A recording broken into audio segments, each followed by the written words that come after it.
Rahul Mankoottam PV അൻവറിനെ രാത്രിയിൽ വീട്ടിലെത്തി സന്ദർശിച്ചത് വലിയ വിവാദമായിരിക്കുകയാണ്. ഒരുപാട് ചോദ്യങ്ങൾക്കുള്ള ഉത്തരമാണ് ഇക്കാര്യത്തിൽ രാഹുൽ നൽകേണ്ടത്. പ്രതിപക്ഷ നേതാവ് VD സതീശൻ ഉള്ളപ്പോൾ UDF-ലേക്ക് പോകുന്നില്ലെന്ന് പറയുകയും സതീശനെ അപമാനിക്കുകയും ചെയ്ത അൻവറിനെ എന്തുകൊണ്ട് രാഹുൽ മാങ്കൂട്ടം രാത്രി പോയി കണ്ടു എന്നാണ് ചോദിക്കുന്നത്. ഈ വിഷയത്തിൽ VD സതീശന്റെ പ്രതികരണം വന്നിരിക്കുകയാണ്.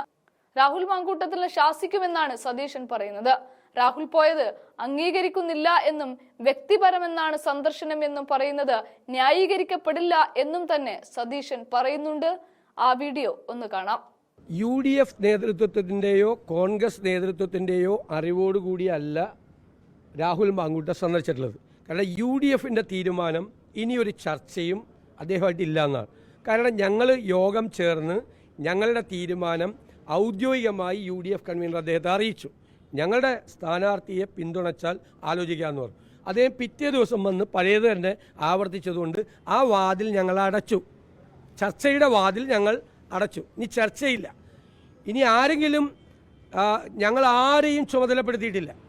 മാത്രമല്ല ജൂനിയർ ആയിട്ടുള്ള ഒരു MLA ആണോ ചുമതലപ്പെടുന്നത്? അദ്ദേഹം തന്നെ പോയതാണ്. അദ്ദേഹം പോയത് തെറ്റാണ് എന്നാണ് എൻ്റെ അഭിപ്രായം. പോകാൻ പാടില്ലായിരുന്നു. വിശദീകരണം ചോദിക്കേണ്ടത് ഞാനല്ല. പോകാൻ പാടില്ല. UDF നേതൃത്വം ഒരു തീരുമാനമെടുത്ത് ചർച്ചയുടെ വാതിലടച്ചപ്പോൾ അദ്ദേഹം പോയത് തെറ്റായിരുന്നു. ഞാൻ വിശദീകരണമൊന്നും ചോദിക്കില്ല. വ്യക്തിപരമായി എനിക്ക് എൻ്റെ സ്വന്തം അനിയനെ പോലെയാണ്. ഞാൻ അവനെ ശാസിക്കും നേരിട്ട്. മറ്റേ സംഘടനാപരമായിട്ടല്ല. അവനോട് നീ അങ്ങനെ ചെയ്യാൻ പാടില്ലായിരുന്നു എന്ന് ഞാൻ രാവിലെ തന്നെ പറഞ്ഞു. ആർക്ക് അത് അയാൾ തന്നെ പോയതിന് ഞാൻ എന്ത് ചെയ്യാൻ പറ്റും? അതിന് നമുക്കൊന്നും ഉത്തരവാദിത്തം ഏറ്റെടുക്കാൻ പറ്റില്ലല്ലോ. ഞങ്ങൾ അറിഞ്ഞുകൊണ്ടല്ലേ. ഞങ്ങൾ closed. That door is closed. ഏത് UDF നേതാവും ഏത് കോൺഗ്രസ് നേതാവും ആരും ചർച്ച ചെയ്യാൻ പാടില്ല. ആ ചർച്ചയുടെ വാതിൽ അടയ്ക്കാൻ എന്നെ ചുമതലപ്പെടുത്തിയത് UDF നേതൃത്വമാണ്. മിനിയാന്ന് ചേർന്ന UDF നേതൃത്വം. അവരാണ് തീരുമാനിച്ചത്. നമ്മളെടുത്ത നിലപാടിൽ നമ്മൾ ഉറച്ചു നിൽക്കുക. ആ തീരുമാനം UDF കൺവീനർ കമ്മ്യൂണിക്കേറ്റ് ചെയ്യുക. എന്നിട്ടും തിരിച്ച് നെഗറ്റീവ് ആണെങ്കിൽ ആ വാതിൽ അടച്ചേക്കാൻ പറഞ്ഞു. എന്നോട് ചുമതലപ്പെടുത്തിയെന്ന്. ഞാൻ ആ വാതിൽ അടച്ചു ഇന്നലെ. ഇനി ചർച്ചയില്ല. ഇനി ചർച്ച ചെയ്യാൻ പോകുന്നതൊക്കെ വേറെ വല്ല കാര്യങ്ങൾ സംസാരിക്കാൻ വേണ്ടി പോകുന്നത്. അല്ല, അതൊക്കെ അദ്ദേഹത്തിൻ്റെ ഇഷ്ടം. ഇവിടെ ഞാൻ ആരോടും പത്രിക സമർപ്പിക്കരുതെന്നൊന്നും പറയില്ലല്ലോ. അതൊക്കെ ഓരോരുത്തരുടെ ഇഷ്ടം. ഓരോ വ്യക്തിക്കും നിങ്ങൾക്ക് വേണമെങ്കിലും പോയി പത്രിക സമർപ്പിക്കുക. ആർക്ക് വേണമെങ്കിലും പത്രിക സമർപ്പിക്കുക. അതിലൊന്നും ഞങ്ങൾക്ക് പരാതിയൊന്നും. നിലമ്പൂരിൽ മത്സരം CPM-ഉം LDF-ഉം UDF-ഉം തമ്മിലാണ് മത്സരം. ഞങ്ങൾ നേരിട്ട് പൊളിറ്റിക്കൽ കോൺടസ്റ്റാണ്. ഞങ്ങൾ ഈ ഗവൺമെൻറ്റിൻ്റെ 9 വർഷത്തെ പ്രവർത്തനങ്ങളെ ഞങ്ങൾ അവിടെ വിചാരണ ചെയ്യും. ജനങ്ങൾ പൊറുതിമുട്ടിയിരിക്കുകയാണ്. വെറുത്തിരിക്കുന്ന ഗവൺമെൻറ്റാണ്. റിസൾട്ട് വരുമ്പോൾ കാണാം. അതാണ് ഞങ്ങൾ പറയാൻ പോകുന്നത്. അതാണ്. പിന്നെ ഇവരും BJP-യും തമ്മിലുള്ള ഈ ഏർപ്പാട്. ഇവരും BJP-യും തമ്മിൽ പരസ്പരം ചൊറിഞ്ഞുകൊണ്ട് ഇപ്പോൾ കഴിഞ്ഞ പ്രാവശ്യത്തെ പൂരം കലക്കിയതൊക്കെ ഇപ്പോൾ പോയി. ഇപ്പോൾ അങ്ങോട്ടും ഇങ്ങോട്ടും അഭിനന്ദിച്ചുകൊണ്ടിരിക്കുകയാണ്. നിങ്ങൾ ശ്രദ്ധിച്ചോ? കഴിഞ്ഞ പ്രാവശ്യം സുരേഷ് ഗോപിയെ ജയിപ്പിക്കാൻ വേണ്ടി പൂരം കലക്കിയ ആളുകൾ, ആ പൂരം കലക്കിയതിനെ കുറിച്ച് ഒരു അന്വേഷണമില്ല. എന്നിട്ട് പൂരം കലക്കാൻ വേണ്ടിയിട്ട് കലക്കാൻ വന്ന ആളുകളും കലക്കാൻ വേണ്ടി സപ്പോർട്ട് ചെയ്ത് കൊടുത്തവരും ഇപ്പോൾ അങ്ങോട്ടും ഇങ്ങോട്ടും അഭിനന്ദിച്ചുകൊണ്ടിരിക്കുകയാണ്. ഈ കേരളത്തെയാണ് ഇവർ കബളിപ്പിക്കുന്നത്. കഴിഞ്ഞ പ്രാവശ്യം പൂരം കലക്കിയത് അതിൻ്റെ ഒരു പൊളിറ്റിക്കലായിട്ടുള്ള ഇമ്പാക്റ്റ്, സോഷ്യൽ ഇമ്പാക്റ്റ് അവിടെ ഉണ്ടാവും. അത് BJP-ക്ക് അനുകൂലമാവും. അത് അറിഞ്ഞുകൊണ്ട് BJP-യും CPM-ഉം അറിഞ്ഞുകൊണ്ട് പോലീസ് ഉദ്യോഗസ്ഥന്മാരെ പറഞ്ഞു വിട്ട് അലമ്പാക്കിയതാണ്. ഇപ്പോൾ എല്ലാവർക്കും വ്യക്തമായില്ല. ഈ വർഷം ഇപ്പോൾ എന്തായി? ഇലക്ഷൻ കഴിഞ്ഞ്. ഈ വർഷം അപ്പോൾ ഇലക്ഷൻ ഇല്ല തൃശ്ശൂർ. അതുകൊണ്ട് ഇപ്പോൾ ഭയങ്കര ബന്ധം, ഭയങ്കര സ്നേഹം. അതിനേക്കാൾ ഉഷാറായിട്ടുള്ള തെരഞ്ഞെടുപ്പ് ചിത്രമാണ്. കാരണം സംഘടനാപരമായി ഞങ്ങളുടെ ശക്തി, ഞങ്ങൾക്ക് തൃക്കാക്കരയേക്കാൾ പുതുപ്പള്ളിയേക്കാൾ ഞങ്ങൾക്ക് പാലക്കാടിനേക്കാൾ സംഘടനാപരമായ ശക്തി അവിടെ ഉണ്ട്.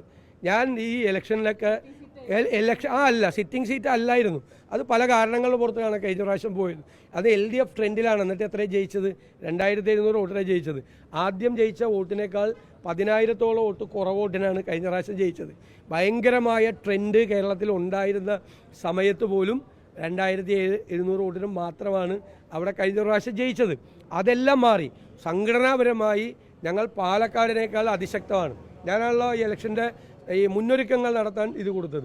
എന്നെപ്പോലും വിസ്മയിപ്പിച്ച മുന്നൊരുക്കങ്ങളാണ് നിലമ്പൂരിലെ UDF പ്രവർത്തകർ നടത്തിയിരിക്കുന്നത്. അതിൻ്റെ റിസൾട്ട് ഉണ്ടാവും. ഞങ്ങളതിൻ്റെ വർക്ക് അതുപോലെയാണ് ആസ്വദിക്കുന്നത്. ഞങ്ങൾ നല്ല കോൺഫിഡൻ്റാണ്, 100% കോൺഫിഡൻ്റാണ്. അതുകൊണ്ടല്ലേ ഞങ്ങൾ ഒരു സമ്മർദ്ദത്തിനും ഞങ്ങളെടുത്തിരിക്കുന്ന രാഷ്ട്രീയ നിലപാടെന്താ? ഒരു സമ്മർദ്ദത്തിനും വഴങ്ങാതെ തെരഞ്ഞെടുപ്പാകുമ്പോൾ എല്ലാവരും ഈ അഭിപ്രായവും നിലപാടും ഒക്കെ മനസ്സിലായില്ലേ, അങ്ങ് ഉരുണ്ട് കളിക്കും. ഞങ്ങളുടെ ഉറച്ച നിലപാടാണ് ഞങ്ങളുടെ അഭിമാനം.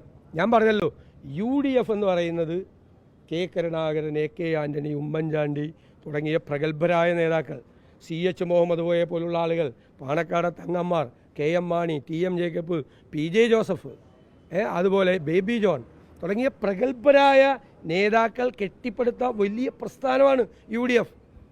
അതിൻ്റെ മാനത്തിന്മേൽ, അതിൻ്റെ അഭിമാനത്തിന്മേൽ ഒരു പോറൽ പോലും ഏൽപ്പിക്കാൻ ഞങ്ങൾ സമ്മതിക്കില്ല. ഞാനൊരു നിയോഗം കൊണ്ട് ആ കസേരയിൽ വന്നിരിക്കുന്ന ആളാണ്. ഇത് VD സതീശൻ്റെ വ്യക്തിപരമായ അഭിപ്രായമല്ല.